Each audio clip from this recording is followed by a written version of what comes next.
Welcome to another episode of the Peak Potential Success Show. My name is Fong. I'm an entrepreneur, business strategist, real estate investor, speaker, and also a best-selling author. And every single day, I help others unlock potentials and guide them to succeed. Today, I have another amazing guest. He is somebody I met online, and every time I see him on social media, he's always giving great content and great value.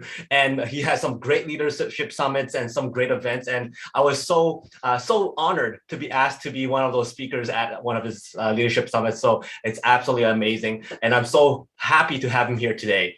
He is a person who loves being able to help people, nonprofits and corporations reposition themselves all around the world so that they're able to be better at productivity and also performance. He believes that when you widen the perspectives and have a deeper understanding of other people and individuals, that you're able to create more clarity and also increase productivity as well. He helps leaders mobilize and take action. So please welcome researcher, strategist, author, and speaker, Dr. Brian Reuben. Thank you so much, Fong. Thank you so much. How generous of you, how generous of speakers were. Thank you so much. I'm grateful. Thank you for taking the time and also being here. I know you're actually way across on the other side of the world right now.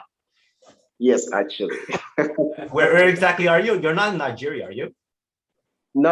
I'm in Nigeria right now. You are in Nigeria? Yeah, about a week ago. Yeah. Wow. Oh, well, once again, thank you very much for being here. And I'm just very fortunate to have been able to connect with you online and get to know you a little bit more. And also, I also have you here. So for people who don't really know what you do, can you please tell us exactly what is it right now that you're very passionate on doing? And then also, where did the past get you to today? Well, thank you, Fong. That's a very important question. And so I like to say that currently I'm committed to one thing, and that is strengthening institutions and perfecting systems.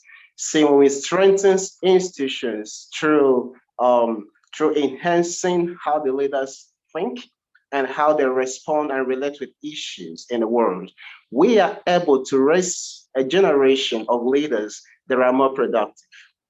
Now, so we focus on strengthening institutions and helping them become more effective. So you want people to get more value out of the inputs they make in whatever it is they're working on.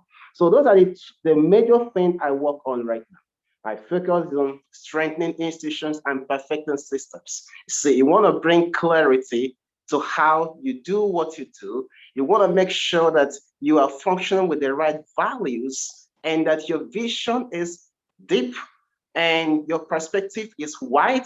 That way you can create more value, because many times it's not really about the resources at your disposal. It's about your understanding, your ability to leverage whatever it is you have to create value for everybody. So by working with leaders to strengthen their institutions and perfect their system, you realize that people are more organizations, institutions, and governments are more effective. So that's what I focus on now. That's what I'm passionate about. That's the reason for all of the leadership meetings we're having around the world, to make sure that leaders give more attention to institutions and to ensure that their systems are perfect, or at least, close to perfection. So that's what I focus on. That's what I'm passionate about, because whenever this is working, you realize people are happier, productivity increases, and people's effort produce better results. And what a better way to build a world that serves every one of us. There can be no better way. So that's what I focus on right now. Thank you. You're a person who has really good leadership skills, and that's because you create so much great value for other people, and you put on these great events, put on these great summits, and bring people all over the world. So obviously you're a great leader. But have you always been a great leader? Where did you start? How did you become this great leader of yourself? Or did you just get born and go, you know what, I'm going to lead? That's a very important question. Now, the thing is, leadership is about taking responsibility. You notice issues in the environment and you want to respond. Okay. So, and as you do this, you realize you're building capacity to do more, right? And what I tell people is there is something you can do to make a difference. That has always been my thing. That irrespective of what I have, irrespective of who I know, irrespective of my capacity at any given time, I have always been committed to doing whatever I can with whatever I have to help people move forward. All right. So it's been a journey of many years right now. From the time we were in high school to college, my passion has been one thing. I've always been committed to doing what I can to move the world forward in some form. So I could say that, yes, I've been leading all my life, really. Of course, capacity has been increasing over the years, so we can do it better. But the vision has not changed. Mhm. It's always been, what can we do to move the world forward? I tell people that, you see, just like we have fundamental human rights, I consider leadership a fundamental human responsibility. When we find trouble, we need to solve those problems. People that live in the 1700 cannot solve the problems we have today. So this has been my perspective. When I think about business, I don't think of making money. I think that that's going to be a natural reward of doing things right. It was Bruce Burton that said, the love for people, the love for country, and the love for God is the power that moves the world forward. When you love people, you want to help them. That's what leadership is about. Mhm. So I may be doing it in a greater way today, but I think I've always been very, very passionate about helping people and supporting. Mhm. Now, I know that in your past, you were an accountant and you made a transition from being an accountant to be an entrepreneur and a leader and all this great stuff you're creating now. What was that transition like? How did you discover that, you know what, this is my true calling?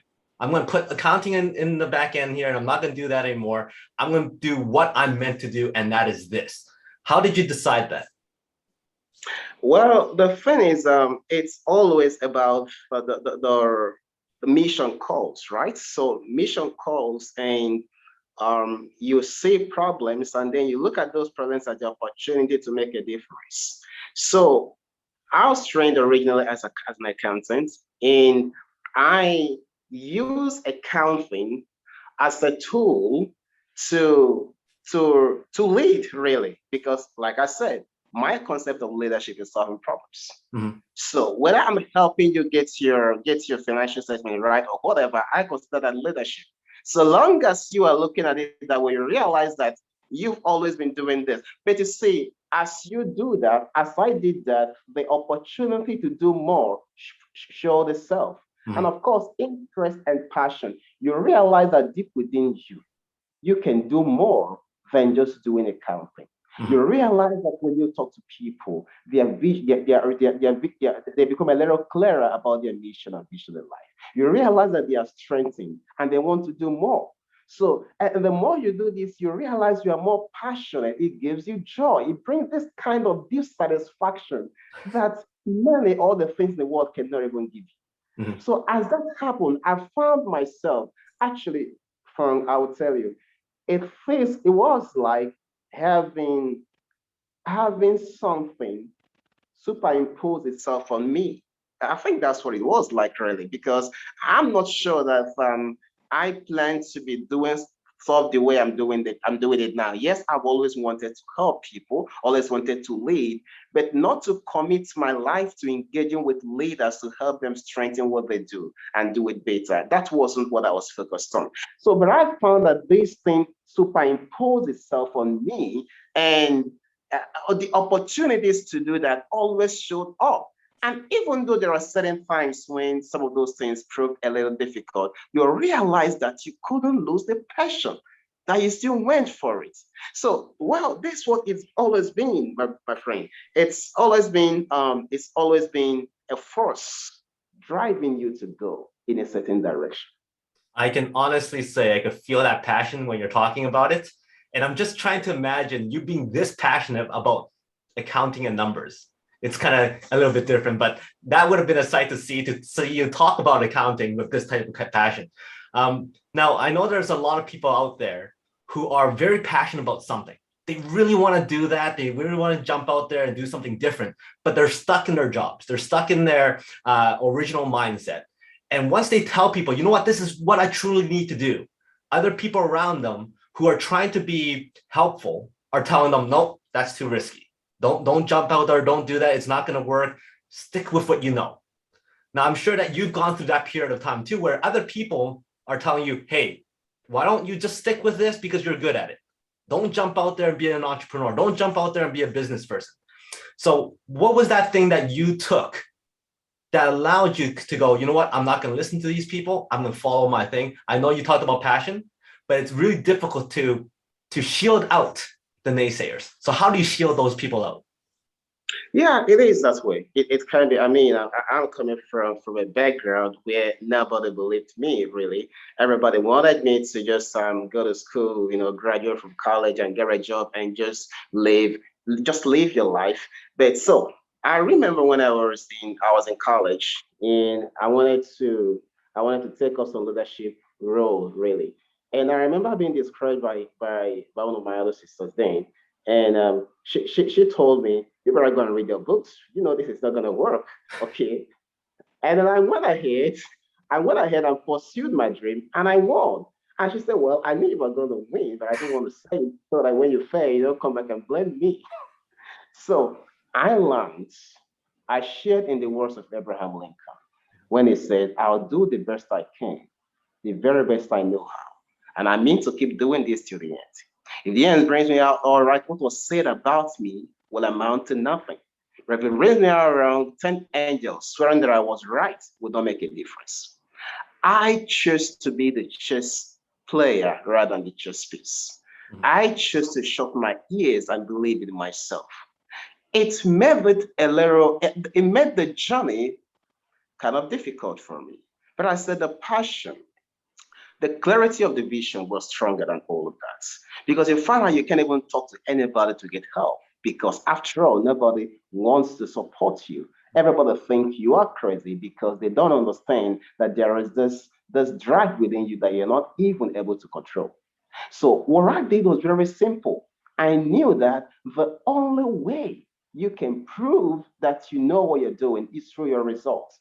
Wisdom is justified by its results. I had convictions in my heart. I knew I had the capacity to help people. I knew that I can do that and I can do that. I can be sustained doing that. So I just went ahead. I didn't keep friends. I walked alone. All right. I kept myself from, that's where you can separate yourself from all of the noise. If I don't have the time to come to you and share with you and sit with you, your chances of influencing me is going to be very, very less. So that's one of the things I did. So you want to make sure that you are associated with the people that are thinking like you. Otherwise, what will be the basis of the relationship? So for me, I came to the world alone. And the day I'll go alone. So if I choose to listen to people who are discouraging me and taking their fears, at the end of the day, this is about me and nobody else. The reason people are unable to stand up to what they believe is because they're afraid. They're afraid they're going to fail. They're going to lose relationship. But the thing is, if you don't follow your passion and follow your vision, all right, and you fail, you're still going to lose your relationship. So why don't you follow what you know you're called for?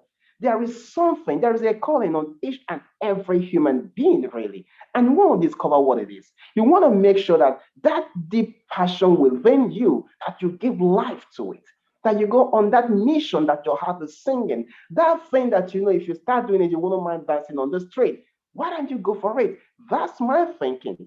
I don't think that somebody's opinion matters a lot because if I fail, it is me. If I succeed, it is me. Okay? I know that when I succeed, when I win, people are going to become inspired. There are several other people with dreams who are afraid to step out. You want to live your life in a way that you are an inspiration to other people.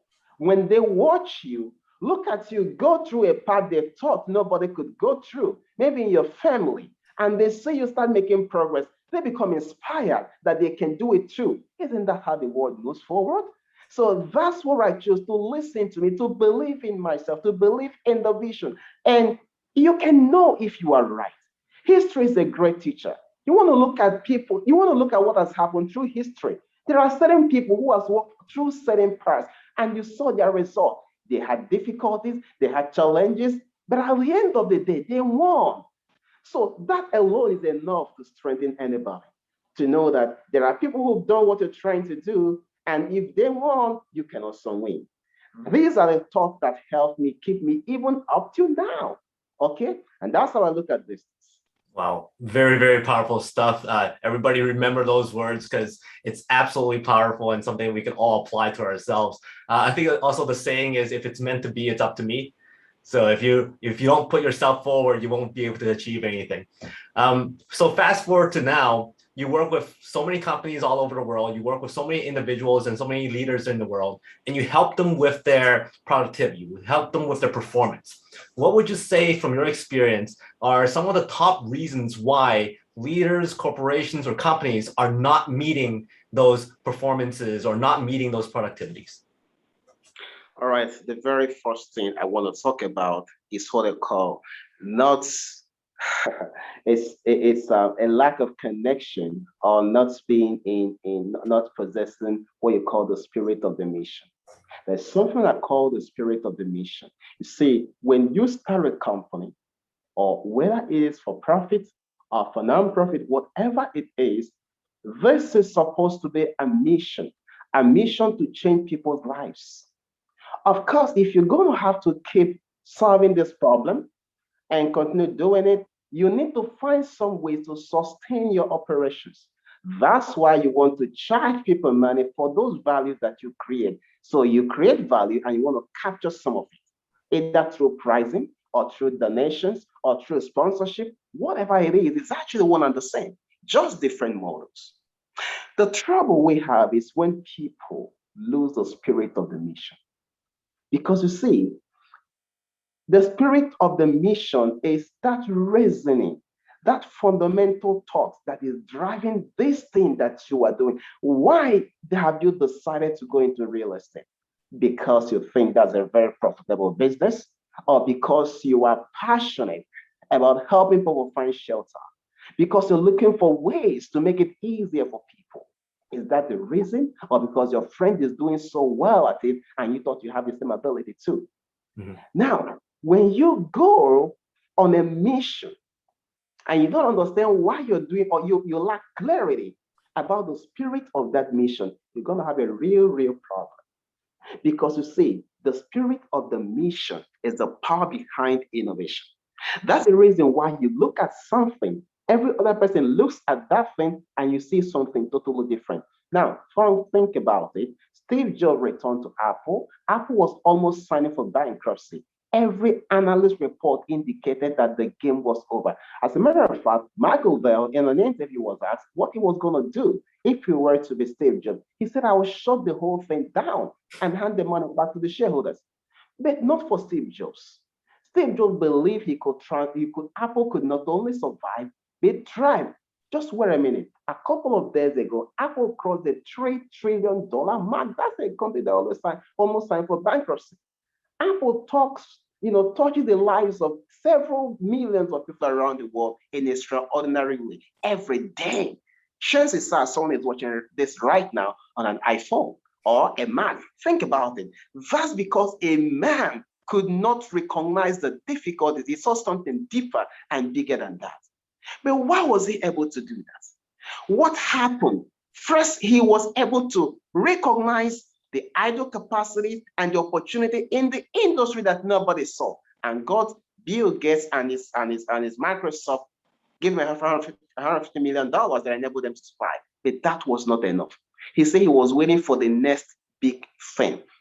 The next big thing was a chaos that caused a massive switch in the music industry. The real players in the industry were confused. They were going to court. They called it a piracy problem. They got Napster to shut down, yet they lost over 90% of the revenue in the industry. But one man who was not actually in that industry could see that this was not really a piracy problem. He was learning how to do business in the music industry, how to make money in the music industry that has changed. There came the iPod. There came the iTunes Store. The first week when the iTunes Store was launched, there was 5 million downloads. What made it possible for Steve Jobs to recognize this opportunity? He says Steve Jobs was inhabited by the spirit of the mission. It wasn't just about Apple surviving. If it were, Apple would have failed. It was something deeper. He had clarity of his mission. I read a story I don't know how many minutes I have left, but I read a story about Mark Zuckerberg and the early days of Facebook and how things got difficult. And and some people were showing up to buy Facebook from him, and they got really confused. But the story said he went to see Mr. Steve Jobs, and Steve asked him to take a moment and shut himself out from all of the issues and troubles that he was working on and try to focus on the mission of Facebook. Why did you choose to start this? The gentleman took a 3 weeks off only to focus on the mission. He traveled to India. As he saw people move around, connect, talk to one another, he realized what a better world it could be if if people can connect one with another all around the world. He became more convinced than ever that Facebook had an important mission which should not be negotiated. He returned with that idea to the United States and told everybody else that Facebook was not for sale. The rest is history. Think about it. There was something deeper, something beyond wanting to make money. That's what many leaders don't understand. Whether it is a business or a nonprofit, what is the mission? What is driving you? Because in the spirit of the mission, in the clarity of your mission, is the power of innovation. That is also the power of discernment. In our days of heightened deception, when deception has been, there is a commoditization of deception. People are scammed and scammed at every moment. All right. I remember the CEO of a company in the UK who was scammed, I think, about 220,000 euros over the phone. Think about it. How do you know which voice to listen to? How do you know which way to go in days like that? The leader needs innovation. The leader needs discernment. And brother, I tell you something, anybody, any leader who is in alignment with the spirit of that mission will have both. And you realize that you're not only having the right people, connect with you, you are also able to somehow get your way through the dark, recognizing opportunities that other people don't take for granted, don't even see. All right. Now, so these are some of the reasons most leaders don't get it right so you have the spirit of the mission that most of them don't even know what it's about. And they have those who lack clarity of the mission, and then those who lack strategy. For every purpose, there is both a time and a strategy for it.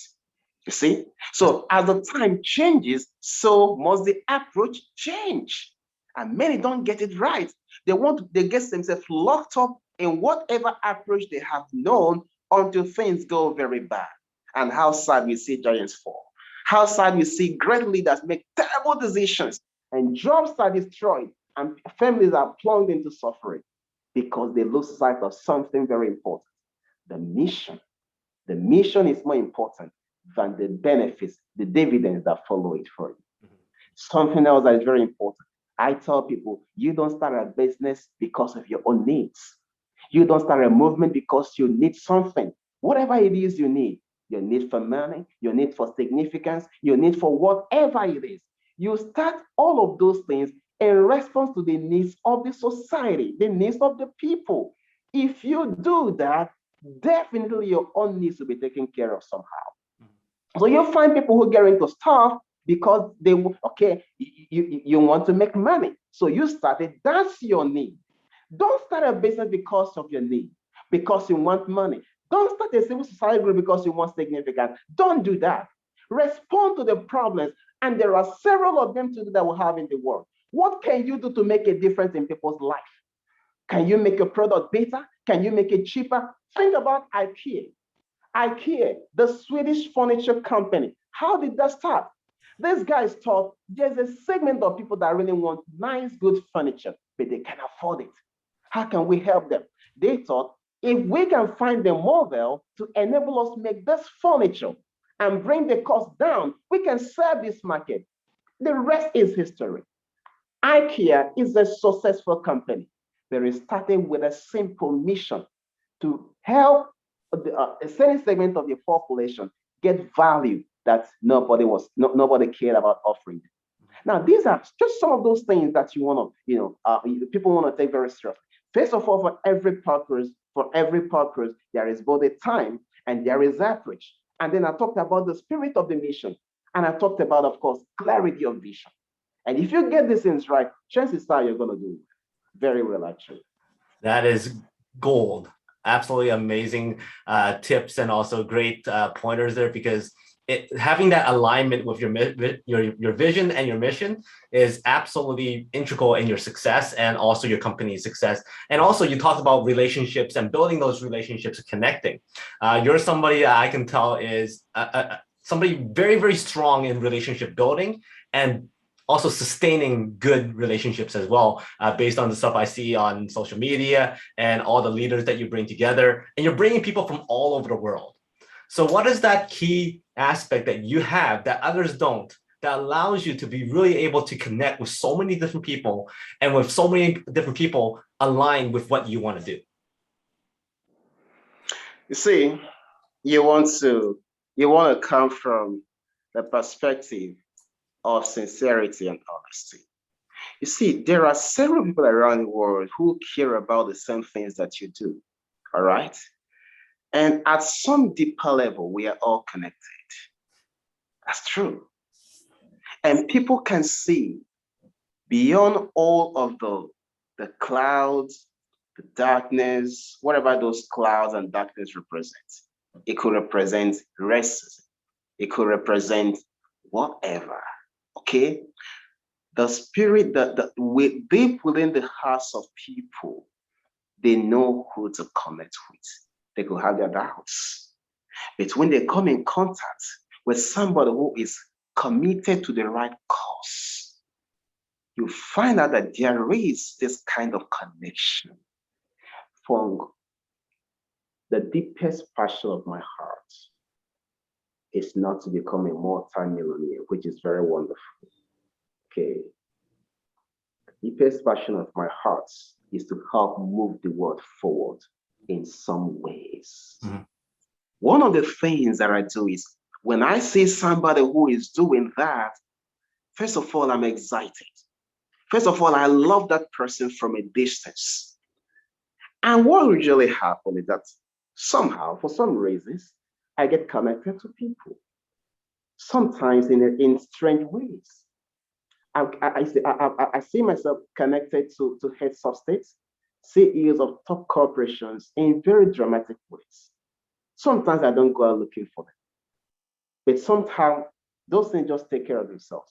So the only way to explain it is that if you are committed to the right set of values, if you are sincere about moving the world forward, about helping people become more, achieve more, produce more, if you are really committed to that, then you can connect with people everywhere. Here is something else that is very significant that I've known through the years, and it is the power of an idea. The power of, now I'm originally from Nigeria. Here is where the father I live in the UK. Now, there was a war that's called Nigeria Civil War, all right, years ago. During that war, there were certain people who felt that the Biafra people were being persecuted at camp. And a certain gentleman got himself burned alive in the front of the United Nations building in the United States. Fong, he set himself on fire and he burned to demonstrate his dissatisfaction and to call attention to whatever he believed was right. When I think about it, all I can wonder is the power of an idea. No man set that guy on fire. He did by himself. Mm-hmm. That's how powerful an idea can be. You see, ideas are like seeds. And every seed has within it all it requires to grow into a tree and start bearing fruits. If you have an orange seed and you are thinking of how to get roots for that orange seed, we know something is wrong with you because the orange seed doesn't need all of that. All you've got to do is put the orange seed in the soil, the rest will be history. Ideas are like that. Mm-hmm. If you receive an idea, first of all, is an idea, you received it. The second thing is that idea becomes yours. So it becomes your idea. You own the idea. You are the one holding the idea through meditation, through visualization, but it's your idea. The next powerful thing that happens is that this idea that you have possessed turns around and possesses you. And you therefore become the property of that idea. That idea moves you into places and creates circumstances that you cannot explain. It causes people to come to you. It causes people to come to you. It causes whatever needs to happen for it to express itself. Because you see, the body is the tool for expression. All right. So when you become the body of an idea, that means that idea uses you to cause itself to be expressed. And therefore, you find people are connected to that idea, not necessarily you. I mean, let's face it, Fong. Why are we having this conversation? Because my name is Brian. There are a million Brians all around the world. Why are you having this conversation with me? You mentioned it. You said you've seen what I'm doing, right? And that's what we're talking. So it's about the work I do, not me. Who cares about Brian Reuben? It's the same thing. The ideas that you carry is what creates your life. Fong, there are no accidents in life. No, there are no. But the ideas we hold in our heart creates experiences for us. Relationships are experiences. So ideas have the power to create the right relationships. That's why I don't spend a lot of time worrying about how to actually make your ideas work. I remember writing a book on how to make your ideas work some years ago. But that's why I don't bother myself doing that, because I realize that if you can capture that idea and hold that idea until the idea possesses you, write the vision and make it plain so that those who read it may run. That's how I will always look at this thing. So it's very simple. The relationships come in response to the ideas that you possess. That's where I look. Very, very nicely said. Something else that I admire about you is, as a leader, you embrace challenges. You're able to overcome challenges. You're able to pivot around challenges. So when it comes to the global pandemic with COVID and all that kind of stuff, can you share with us, what did you do to overcome some of the challenges that was presented because of shutdowns and social distancing and all that kind of stuff? Let's face it. If people say all models are wrong, the real question is how wrong they do have to be not to be useful. Why did COVID present a challenge? Because it destroyed all our models. Our models of doing business, holding meetings. COVID shattered it. But those are models that were created by other human beings, right? Yep. So if they created models, we can create new ones. The thing is to focus on productivity, all right? Every challenge is an opportunity. Every challenge presents an opportunity to create an advantage for yourself. It was the massive switch in the music industry that enabled Steve Jobs, turn Apple around. That's it. So during the COVID, my focus was not on COVID. My focus on what has to be done.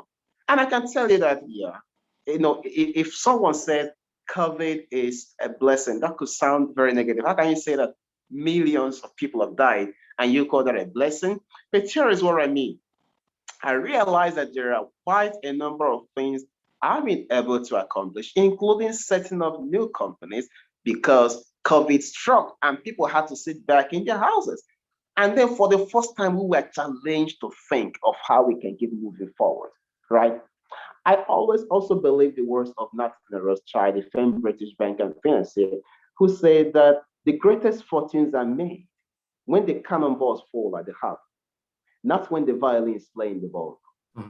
He meant to say that the greatest opportunities are found in moments of difficulties. So I believe that within every chaos, there are patterns. The thing is to focus on finding the pattern and not looking at the chaos. So during the COVID and in all the challenges that I faced, my thing is I don't need to focus on the challenge. If I focus on the challenge, it just multiplies, right?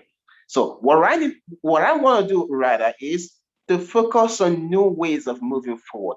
Have you noticed that when something happens, something that people consider a bad experience happens, 5 years later, sometimes they turn around and say, well, it was good that that thing happened because it was because it happened. That's why so and so didn't happen, right?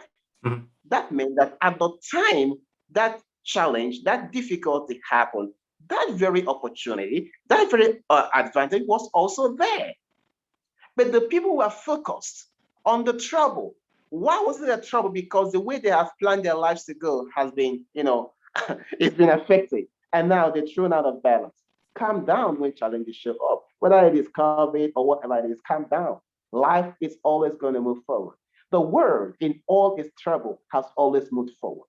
Very simple. But one significant thing is that the world moves forward not because of those that complain, not because of those that make excuses, not because of those that blame. You want to blame a pandemic, you want to blame a government, you want to blame what? The world moves forward because of those who take responsibilities. You take responsibilities. That means you see a problem and you think you have a responsibility. They have a duty to solve it. So you take a look at ways of solving that problem based on your resources and your capabilities. And somehow you find a way. This has always been the way I look at this. So I encourage everybody, watching this podcast right now to look at issues this way. Don't make excuses. Don't complain. Don't blame other people. Successful people don't do those things. Anybody who is complaining, making excuses, or blaming, you can write his biography. Except something happens because it's going to fail. It's that simple. So that's how I look at this. That's my philosophy. I don't complain. I don't blame. I don't make excuses. So that leaves me with finding ways to move forward. Mm-hmm. And I always love it because somehow you're going to find a way. Yeah. Great words to live by. Something I fully agree with. We do our best not to complain, not to be negative. Find that's something that we utilize that challenge to become an advantage or an opportunity or something that we can actually benefit from. So totally agree with what you just said there. Now, if you were on the world stage and you had an opportunity to share with the world one message that you want everybody to remember Dr. Brian for, what would that one message be? Or I would tell the whole world, successful people don't make excuses. Successful people don't complain. Successful people don't blame others. That's what I want everybody to know. Stop making excuses, stop complaining, stop blaming, and go ahead and do something for your generation. There is a place you're coming, there's a place I come in, and there is a place all of us must come in. If you don't play your role, we are going to be losing out because what you should have done will be left undone. And we don't have a lot of time. So that's going to be my message. Don't make excuses. Don't blame others. Don't complain. They cheated you. Come on, relax. Get too big for that. Right. Sure. Can I tell a story? Oh, yeah, for sure. Interesting. This happened. Oh, my God. This happened in Nigeria sometime. And I'm going to buy something. All right. Now, everybody in Nigeria is not crazy, right? But this happened in Nigeria. I want to buy something in Lagos. And you know what happened? I was scammed, right? I lost the money. All right. And because I wanted to buy this device, and the gentleman, we agreed on a price. And then he just turned around and said, hey, if you're not adding Nigeria uses Naira, if you're not adding, I think 5,000 or something, I'm not selling it again. I said, but you already agreed. So it got me angry. I said, give me my money. So he gave me the money. And I just took the money and just got into the car and we drove. Now, along the line, I said, I didn't even get to check whether he gave me my complete box. You know what? I turned it. I realized that it was only one bill that he gave me. The rest of it was pieces of paper. Wow. And he wrapped all of this. I knew if I go back, I will never recover that money. This guy is a criminal. He's going to deny me. There's no evidence. You know what I did? I said, all right, I just hope that my money you took, all right, becomes a blessing in your life and somehow cause you to find clarity about life and see that life can be better than what you're currently doing. These were my words regarding a man who stole something from me. I didn't think of calling the police. Mhm. I didn't think of going back to make trouble. And I didn't think of hitting him. You understand that? And I didn't complain about it. I took responsibility for my mistake. Mhm. I made this mistake, not him. You see, if you cover your mistakes, they stay with you. Oh, I can't stop talking about the importance of not complaining or blaming, because you do that, it cripples you. And at the end of the day, you are the person losing. So you want to help yourself. Someone cheated you. Someone took your money. Realize that what you are seeing is the outpicturing of your inner world of thought. And instead of complaining, learn from it. You just got this feedback. What are you going to do with the feedback? I mean, the teacher returned the paper and this is your score. You're going to fight the teacher? You wrote it. Okay, so that will be my message, Fong. Don't complain. Don't make excuses. Don't blame others. Very simple. Very, very well said. And that story was amazing. It's actually very, very difficult for people to not complain when people steal from you.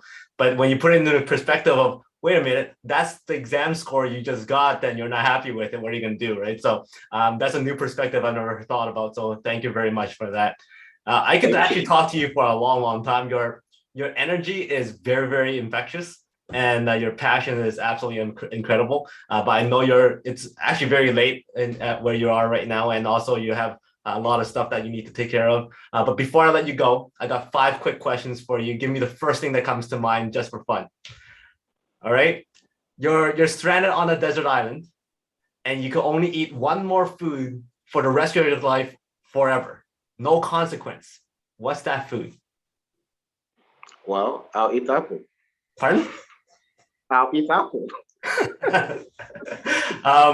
You're on stage and you get to perform something, not speaking, because I know everybody could speak, but what is the special talent that you would like to perform? Sorry, I didn't get that. Do you have a special talent that not many people know of that you're willing to perform? Do you sing? Do you dance? Do you? I can make you laugh and forget your name. So you can do a stand-up comedian kind of routine. If you had an opportunity to win the gold medal in the Olympics, what sport would that be? What sport? Did you say what sport would that be? Yeah. Table tennis. I love Table it. tennis. Yeah. Wow. So that's something probably you could perform as well, eh? Absolutely. Awesome. If there was somebody that let's say Steve Jobs, because you mentioned Steve Jobs, he was able to come back to life and spend a dinner with you at your home, and you were supposed to prepare something magical for him. What is that special meal that you could prepare for Steve Jobs? Oh, that's a hard one. That's a hard one, honestly. What am I going to prepare for Steve Jobs? Oh my God. Okay. Maybe I slap him apple. Honestly, I love apple. I'll probably give him apple. Nice and simple. And my last question is, what is success like? But before you answer that, give me a number between 1 to 4. Between 1 and 4? Yeah. Okay. Give me a number between 1 to 4. 1 and 4. Okay. I choose 4. 1, 2, 3, 4. So if you were to relate success to a flute, how would you compare success to a flute? Oh, you see, success is not necessarily the things that you achieve or you get. It's about the story you're telling with your life. And so what are you gonna do with the flute? Just the same thing. Tell a story. So tell a story with your life. Tell a story that inspires people. That's how I relate it. Wow, very, very nicely said. That is how success is like a flute.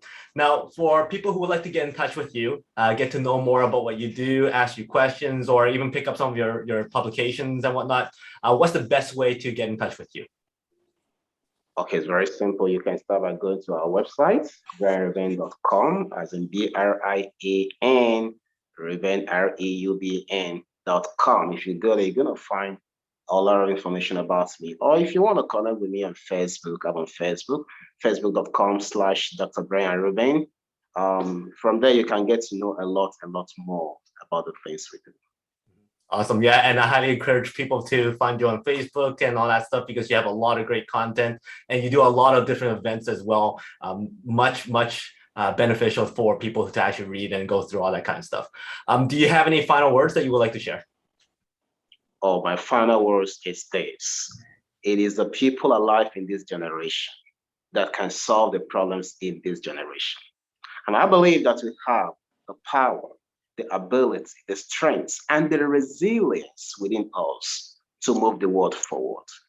I'm asking everyone who is watching right now to find that ability you have and channel it to solving the problems in the world. Don't worry about the money. The money will come as a consequence of the work that you are doing.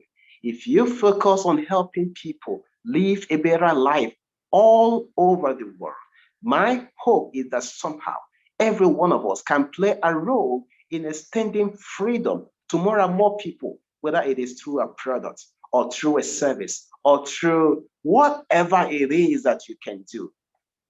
But remember that right now, there is somebody in pain, and chances are your skill, your ability can take that pain away. So focus on moving the world forward, and the rest is going to be history. The success that many run after will run after you if you're going about helping people become better and find more joy, find more love, right? So find a way. There's a place you can come in. There's a place I can come in. And there's a place where all of us must come in. It's our responsibility. And you know this? The world in all its trouble still moves ahead. The world has seen pandemics in the past. The world has seen wars. The world has seen all manner of things. But the world has continued to move forward. And that's because of people like you who's watching, listening to me right now.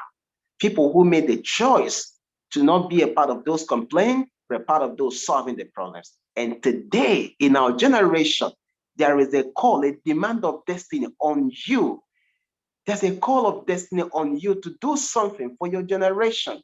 You see, there comes some time the demand of destiny to be great, to change the stories of our kinsmen and to make a difference. It is unto this generation of ours that such demand of destiny has come. All of us, everywhere in the world, must therefore rise up to bring prosperity to our people through whatever means and through whatever thing we do. Let's focus on making this happen. That way, the world can be a much better place, a world that can serve all of us, every one of us. Thank you so much, Fong, for the opportunity. I do appreciate this deeply. And thank you so much for the work you are doing. You see, I respect you so much. You are so committed. See, I watch your shows and I can see the impact. You may not even know the impact you are making, how large it is. Of course, you know you are making impact, but I'm saying you may not be able to completely quantify the impact you're making in people's lives. All right. So I just want to thank you for what you're doing. And I just want to encourage you to keep doing it and keep affecting more lives. All of us are in your debt. Thank you. Well, thank you very much, Brian. And wow, that previous part, it brings chills to my spine. So absolutely incredible. How can you not be motivated with what you just said? So thank you very much for your time. Thank you very much for the stories that you gave and that inspiration that you gave as well. So once again, thank you very much. For everybody else, he is Dr. Brian Reuben. My name is Fong. Until next time, today is the day to lock your peak potential. We'll see you later. Thank you.